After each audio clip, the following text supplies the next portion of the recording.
Milsurp Garage. The Charter Arms AR-7 Explorer.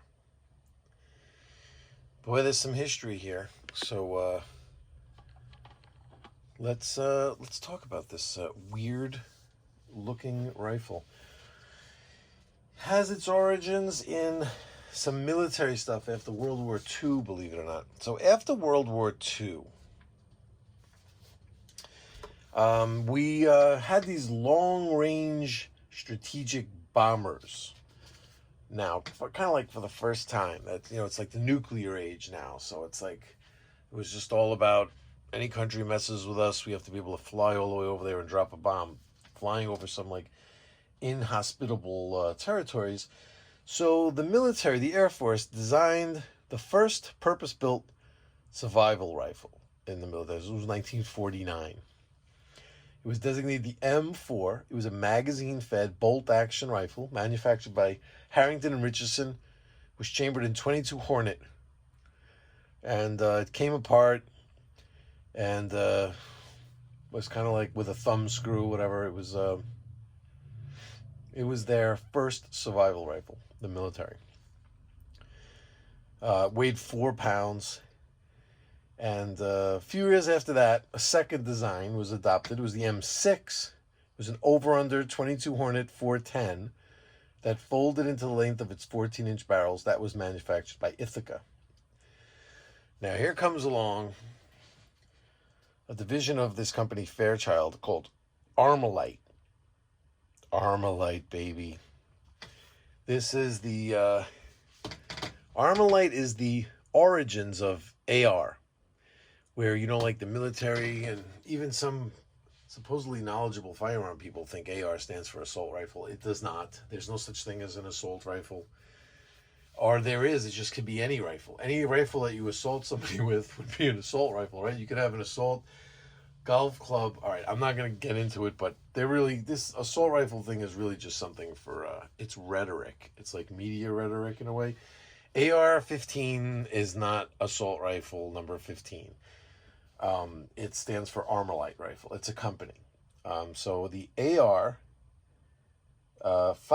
was what they made, and it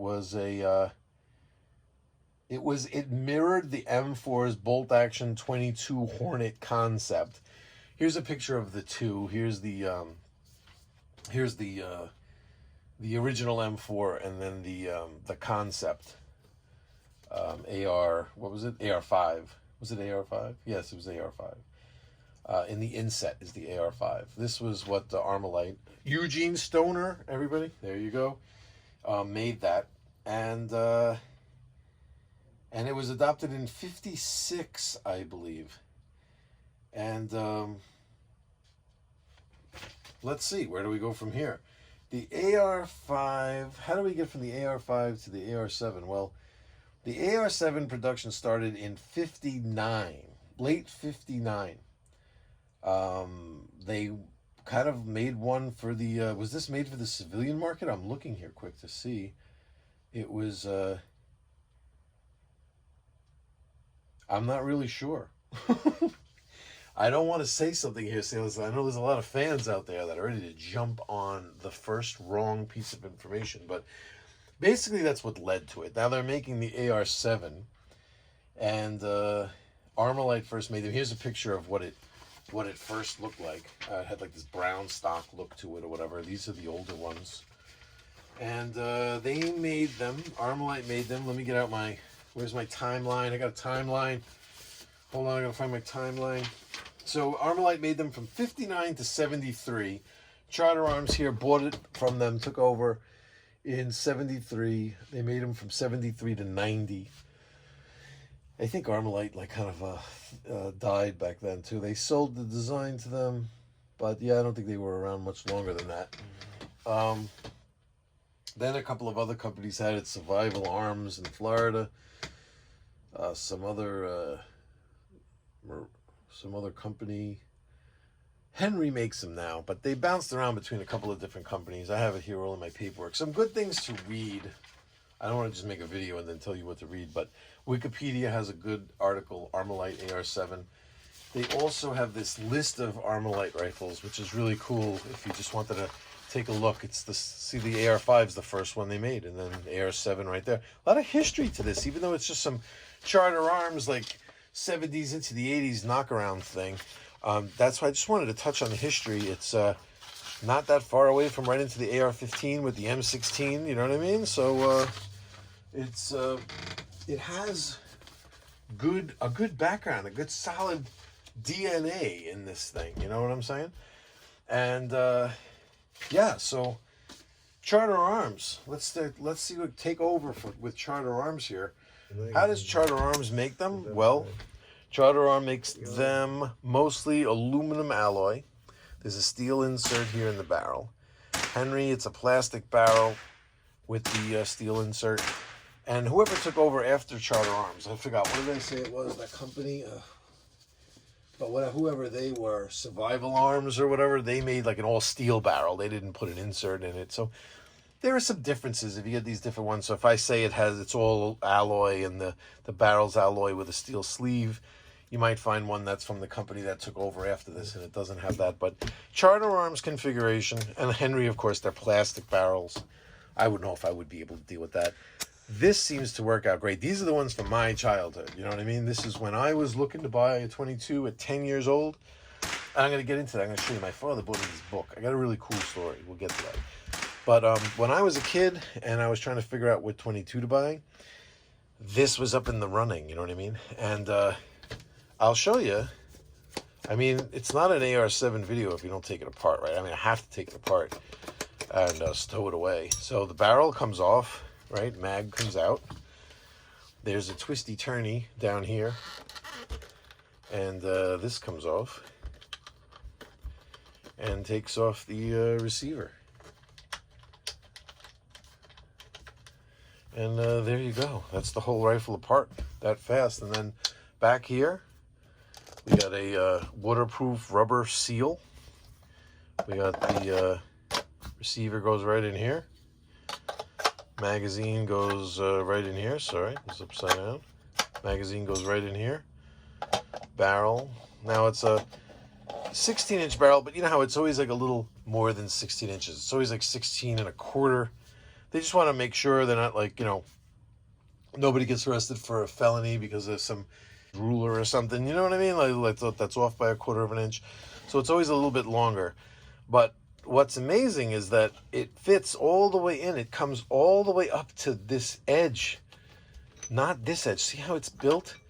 It's built off center, right? So that the barrel diagonally comes all the way up to here. It goes all the way in and all the way up into the tippy top right here. So this whole thing right here, capped off now, waterproof, nice, is only 16 and a half inches long. This is the whole rifle, you know, and it's pretty waterproof. It's not 100% waterproof, but it floats. It has foam in here. It even floats put together. So even if you throw it in the water totally put together, it floats.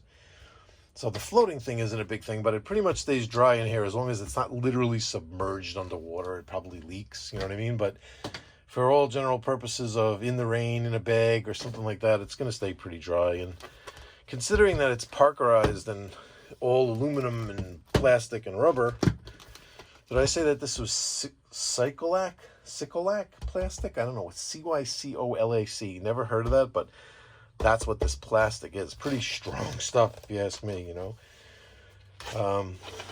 Did you ask? The barrel kind of pops this ring off right here. Oh, I'm messing it up. There, just like that. Magazine pulls out. Receiver. Nice. That's the whole thing. Let's put it together. This is how fast you're together and ready to shoot. The receiver goes right in here. You line it up right there. Screw this doohickey down. When I bought this thing, it was an absolute disaster. So I did some serious cleaning to really spruce it up. It was the bolt handle. It kind of like retracts. You know, it stays in there. You have to pull it out to like actuate it. When you put this together, it's always a good idea to pull the bolt back a little bit because it will interfere. So just to make it where you don't have to torque those threads too hard. You gotta remember with aluminum, you know what I mean? You don't want to go insane with stuff. And that's it. There you go. It's together. It's crazy accurate. I'm telling you right now, it has this peep sight back here that's reversible, so you can take that screw out. There's another peep on the bottom that's smaller. This is the larger peep. There's a smaller peep if you want a smaller hole. I'm going to try it out, but I don't. It's so right on, dead on right now that I don't even want to mess with the sights. You know what I mean? It's perfect, you know. And see that offset there? Weird, right? It feels weird in your hands because this front part is so light and so small. You don't even know where to hold it. It's weird. And the stock to hold everything and be buoyant is so big, fat, and bulbous. It's an odd feel in your hands at first. And offset like this too. You feel that a little bit. But let me tell you, it doesn't take long to just draw a bead, concentrate, and you forget about everything else. And you just, man, the trigger's nice. It's nice, crisp. It does not screw around. See how everything snicks? It wasn't like that. The mag, everything clicks and is nice. It was gummy and filthy when I got it. Did a nice cleaning job on it and woke it right up. Some touch-ups to the paint. Did it with just a marker for now, but I think this ring right here could probably do with, like, you know, a nice cleaning spray paint. I think I can get paper behind it, not take it off of here. Obviously, there's no way for it to come off, but I think I can get paper behind it and then hit it with a rattle can and probably make it look nice. And I don't know what else. That's it. Doesn't really need anything else. But here, finally, I'm always talking about the CCI standard velocity. Now you get an opportunity here to use your stingers, or if you prefer, your stangers. You could use either or. You could use CCI mini mags. You could use velocitors. You could use Tyrannosaurus Rexes, whatever you want. The stronger, the better. The more powerful the 22 rifle, the better this thing's going to work, because it has a two stiff springs in here. This thing demands some serious blowback power. Compare that to, like, you know, like the Woodsman that we just did, how easy that slide came back and how hard this is. You can just hear it, that this is like very tightly spring. It's like two-stage too. This to there, and then from here, it's like, strong. Why? They want powerful rounds going off in here. It's like they want squirrel busting. If it's a survival rifle, then you got to survive. They don't want, you know, your 22 standard velocity bouncing off a branch and not killing the squirrel that you need to eat. You know what I mean? So it's like they want the strongest rounds, and not only that, it's going to cycle best when it's the powerful rounds, and it doesn't matter if it's got sand, water, a little bit of dirt in there. It's going to work no matter what. And definitely had to work out some bugs with it. You know, it was kind of failing to feed a couple of times here and there. You know, a magazine or two wasn't really feeding well. But once it got warmed up and whatever I didn't clean kind of burned off and all that gumminess went away, it was snappy. It was very reliable. It was accurate as all hell. Very, very impressive. Very impressive. 22 long rifle only. It should say like stingers only. Go crazy with your stingers here. That's what it's all about. This thing demands the powerful ammo. And how weird is that? It's the seemingly weak gun. It'd be an aluminum. It's not weak. Trust me. A friend of mine said it feels flimsy. I was like, you know, it's funny that you should say that, because it's probably the strongest 22 I own, honestly. So 16.5 inches when stowed, 2.5 pounds. Bolt knob and bolt are hard chrome plated for corrosion resistance. Yeah, like I said, the barrel, it's always going to be a little over 16 inches just because of the ATF doesn't want, you know, a friend of mine said once, you know, he was cutting down a rifle barrel, and he was like measuring it exactly to 16 inches. I was like, no, go to like 16.25. I mean, that's what they do. He's like, why would I do that? He goes, it's got to be 16 inches. The tie goes to the runner. I was like, you're absolutely right. The tie goes to the runner. but you are not the runner. They're the runner, dude. So just don't even screw around. That, like, most gun manufacturers have that policy. So this thing is about 16 and a quarter. And then by the time it fits in here and a little bit left on the edges, it's 16 and a half altogether, the size. Okay. And, yeah, AR-7 Explorer, Charter Arms. Let me tell you a quick story before I go. And yeah, look up. I'm telling you, I printed all this stuff out. There's a really cool Wikipedia article. This is it. There's a really cool article here. AR-7 Survival Light Rifle. Who put this out? I don't even know. It was used in a James Bond movie, by the way, as like they called it a AR-7 Sniper's Rifle. Q called it a .25 AR-7 Sniper's Rifle with an infrared sight. And, they made a whole big deal about Sean Connery, like, putting it together. It shows him putting it together. It's a 22 Charter Arms, or it was probably back then was an Armalite version of it. Did I show you this? A list of Armalite rifles? I think I did. That's pretty cool. And there's an article here by Jeremiah Knupp from December of 16. The Unlikely Resilience of the AR-7 Survival Rifle. Check this out. Look this up online, this article. This is some of the pictures, obviously, from it. And look, they came out with a pistol in 1980. It was like the biggest bomb. And it was weird because they were people trying to, like, use this barrel on the rifle. And, the ATF wasn't really happy about that. They had to, like, make the barrel connect in a different way or whatever so that you couldn't swap the barrels. It's like people will be weird. But it was just a horrible handgun anyway. It was like a broom-handled Mauser for nut jobs or something. I don't know. If that's like your favorite gun in the world and you're watching my video and you're like, I'm unsubscribing now. He's making fun of the Charter Arms pistol.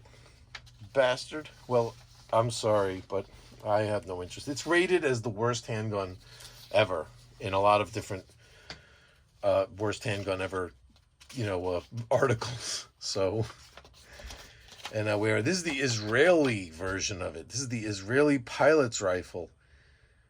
I mean, it's legitimate right there if the Israeli military is jumping on it. There's 8-round magazines, 10-round magazines, 15-round magazines. There's nut jobs coming out with like 25-round magazines. This guy's trying to turn this thing into like some kind of urban combat rifle with wire stocks and all kinds of crazy stuff. My opinion, don't get away from what it's used for. This is exactly what it's for. It works perfect in this exact configuration. And that's that. So before we go, let me just bust into this book here for a minute. I gotta tell you about this. This is pretty cool. So this book here, Gun Digest, Book of the 22 Rimfire by John LaChuck. Okay, I think I might have shown it once before. My dad bought me this book in 1978, and this is no nonsense. This book was brand new. It might fall apart, me just using it here, but MCMLXXVII, that's 1978. And my dad bought me this because I wanted a 22 rifle. He said, okay, before you get a 22 rifle, you got to learn about guns. You got to learn about everything there is to know about 22 rifles. Buys me this book. This book is the book to learn everything you need to know about 22 rifles. I'm telling you, it has everything. It has every manufacturer. It has John Browning. It has every manufacturer. It talks about the ammo, okay? It talks about the different guns. It talks about the pistols. It talks about everything. It talks about everything. What was back here? Hold on. See, this is what's interesting. Can't find it. So it talks about scoping, everything. It talks about plinking, instinct shooting, sharpening your big game skills, some hunting stuff here. Look at that. There's a scope on one. It does have a scope rail, by the way. Totally useless. You're not going to want to put a scope on it. Don't put a scope on it. Don't get away from what it's really used for. If you put a scope on it, you can't stow it away. If you take the scope off, you have the rifle stowed away in the stock and a scope. I mean, it's plenty accurate. It's not made for, it's definitely not made for target shooting. Pay attention here. Hold on, I gotta mark this page because we're gonna be coming back here. But yeah, then there's a whole area just on survival rifles. But here, look, they talk about the different bullets. This is my introduction to CCI. It was my introduction to the different companies, to the accuracy of these different rifles, how to read accuracy charts, how to learn about, the different brass and ballistic clay and cost, accuracy versus cost. I learned so much with this book, okay? But what I learned was, my father had me make a decision. I was very smart. So I said what I wanted. Here's the charter arm. See, like each manufacturer, they broke it down here, right? With this rifle, with each manufacturer. I decided to go with the Ruger 1022 Deluxe Sporter. They had a lot of good things to say about it in this book. And I decided to go with that. My dad got a BL-22. I wanted the Weatherby Mark 22, but it was expensive. It was way too expensive. So my dad was like, listen, we can't afford that one. So, of course, you would go for the most expensive one. So I went for the Ruger 1022 Deluxe Sporter. He got a Browning BL-22 Grade 2. I've done videos on both of those guns. Check them out. I've had those guns since, 1980. I think it was 1980 that my dad bought me these guns. Now, cut ahead now to 1983. Monday, June 27th, 1983. I'm 15 years old. My parents drive me to camp in Clinton, Connecticut, from the New York City metropolitan area. They drop me off at camp. It's a Monday. They come home like 8 o'clock at night or whatever. They make the drive all the way back. A little after midnight, so now it's 6:28. A little after midnight, the Mianus River Bridge collapses. 3 killed. The whole entire southbound side, I think it was the southbound side of the highway, so it would have been the side that they were on coming back, collapsed.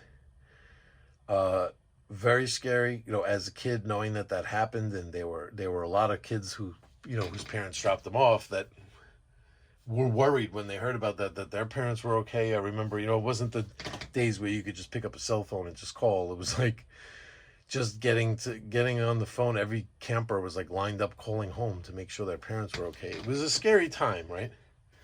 So I remember right after that, I met my counselor for the first time, and the counselor was sitting talking to me. This is when I didn't hear from my parents yet, and I was like waiting to call them. Maybe nobody was answering. They might not have even known about it, and went out to eat, whatever. Who the hell knows, whatever. But I couldn't get them on the phone like the next day, and was a little worried. And I'm sitting meeting my counselor. Like, I only know him for a couple of days. His name is Dave Ecker, right? And he's being nice to me. He's a cool dude. The whole summer he was a nice guy, nice role model. And we start talking about what I'm into, and I'm talking about a couple of years ago my dad got me these 22s, and I like going shooting with my dad. He goes, oh yeah, I like shooting too. I like 22s. And I said, I told him about the one that I got, and mentioned a couple of things, and I happened to mention this one and just say, there's so many cool 22s. There's one that stows away in the stock, and it's like waterproof, it floats. It'd be kind of cool to have it out here in the wilderness messing with that one. It's like a survival rifle. He goes, I know that rifle really good. My dad owns the company. And I'm like, oh, your dad owns a company that sells them? And he's like, no, the company. My dad actually, he's the one that bought the rights to that gun to sell it for our company. The Explorer, the AR-7 Explorer. You have no choice but to just believe what somebody's saying like that. But it's just those kinds of things. You're like, really? Like, I mentioned it, and he's like, my dad owns the company. Well, a couple of weeks later, you just forgot about that. We didn't talk about anything like that again. Obviously found out my parents were okay. But a couple of weeks down the line, he just came to me. He goes, here, I got something for you. I went home over the weekend or whatever, and I had like a break, and I went home, and I brought you a present, and he gave me one of these. It's a Scatchet, made by Charter Arms. It's like you screw a stick into it. It's a hammer. It's an axe. It has a leather case. I wish I still had it to show it to you. Maybe it's around somewhere. Doubt it. Must have lost it through the years somewhere. I really had no use for it. I mean, what was I going to do with that thing? But he gave me that as a gift. It kind of like made me be like, well, I definitely know that's a Charter Arms thing. But I just remember going like, is he doing that just to try to make it look like his father owns Charter Arms? Or, you just don't know what to make of things like that. And I'm like, that's a nice gift. I wasn't like looking into it like that. Like, don't come down on me hard. Like I was like just totally mistrustful. It's just, it's a little, that's just weird. The whole thing would be weird if that was true. Well, I get home after the whole summer has gone by, and I know that in my 22 book, it mentioned something. I just remember it saying something about Charter Arms and talking about the people that owned it. And I'm like, well, we'll get to the bottom of this right now, right? Gun designer and the firm's founder, Doug McClenahan,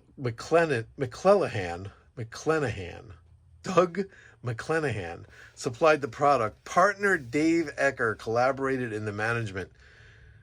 And this was at the origins of, in 1964, of Charter Arms. And there you go. He was a junior, and the same name. He's telling the truth. Unbelievable. So that's my connection to Charter Arms. The son of the owner back then was my camp counselor, and who knows? I've seen maybe Dave Ecker became Dave Ecker Jr. Who knows? I really doing some serious research with the Charter Arms company, actually, with this Doug McClenahan, sorry, for a future video. So still doing my research, so we shall see. But I think there's an Ecker still in charge of Charter Arms to this day. They've been through some bankruptcies and selling and rebuying and selling and whatever, but I don't think it's Dave Ecker that's in charge. It's maybe his brother, but who knows? Who knows? Pretty interesting, though. There it was. This was my original introduction to this rifle, and I've wanted one ever since. And Dave Ecker, if you're watching this, you were a cool camp counselor. And I know that all you could do was give me a scatchet, and you couldn't put one of these in my hands way back then, but I finally got one, and I love it. It's freaking awesome. I called up Charter Arms to try to date it. They did well with other Charter Arms guns that I have with giving me dates. But as soon as I said it was an AR-7 Explorer, she was like, so I don't even need to take the serial number for you. We have absolutely no data. So all you can kind of do is compare it to other ones that you see online where you can see the serial numbers. And this looks like it's probably towards the, let's say, the last third of production, I would say. Just from me pulling numbers. That's what I'm seeing. It seems like if I just took an average of everything I saw, that this one is ending up in the last third, which would be, since they made from 73 to 90, wow, that's a long life, long history. So I'd say this one's probably somewhere in the, mid 80s. That's what I'd say. It's like the last third, somewhere from 85 to 90 is where I'd put it. But they have absolutely no information. Stratford, Connecticut is on here, and I think all of them were made when Charter Arms was in Stratford, so there's no way to break it down there. And I don't know enough about them to know little things about how they changed little things on it. Not sure if anybody knows, and you can date this one for me by some stuff that you're seeing. Let me know. Otherwise, that's the Charter Arms AR-7 Explorer, ladies and gentlemen. Did I forget anything else? Cycolac. Did I talk about Cycolac? Well, one thing that happened that's good is I did not get hurt in the Mianus River bridge collapse, but I drove over that bridge 6 hours before it fell down. Guys, check this out. You could do me a favor here. I almost forgot. According to YouTube's analytics, by the end of my videos, I only have like 3% of my audience. So should have done this maybe at the beginning or kind of like in the middle. But New York Gun Guys, I met these guys at a gun show. They do a podcast. It's the NY Gun Guys podcast. One word, NYGUNGUIS. It's on Podbean. Usually I don't like just downloading weird apps out of the middle of nowhere. Of course, no money exchanging hands here. I'm not promoting anything where I'm getting paid. But they do the podcast on Podbean, and that Podbean app was pretty cool. There's other gun podcasts on there too. But these guys specifically, I spoke to them at a gun show. They were very nice, and I'd love to be a guest on there. I mentioned it to them, and it's, to tell you the truth, it's a little it's a little I would be a little nervous. I don't know if I would even be interesting on it, but I would give it a shot. And if you guys could, follow them or whatever, and follow the podcast, and just make a comment on there, like sent by Milsurp Garage, maybe that would be enough for these guys to, reach out to me and want to do a little collab. This way we get some of our guys listening over there. Cool podcast. I wouldn't recommend them, but I listen to it. They have like 60, 70 of them. I listen to a bunch of them. Some of the early, some of the middle. The latest ones, the very latest one was good. They're cool. I like them. They're funny. I like listening to it. Very well spoken. Very professional. That's why I was a little hesitant. I'm like, am I professional enough to even be on something like that? But I think I might be able to be interesting to just talk about the YouTube channel or about my collecting. I would give it a shot. But if you guys could leave a comment saying that the Milsurp Garage sent you, that couldn't hurt. And if we get some of their listeners and they get some of my listeners, it helps us both. So y'all take care. I'll see you soon. We got some cool stuff on the way. And hang in there. Take care.